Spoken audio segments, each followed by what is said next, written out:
معزز ناظرین، حضرت ابراہیم علیہ الصلاۃ والسلام کے دین کو تبدیل کرنے والا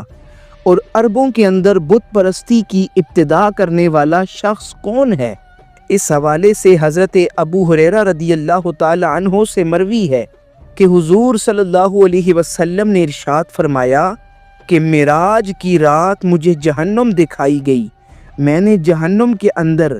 عمرو بن لحی کو دیکھا جو اپنی انتڑیاں جہنم میں کھینچے چلا جا رہا تھا، تو میں نے حضرت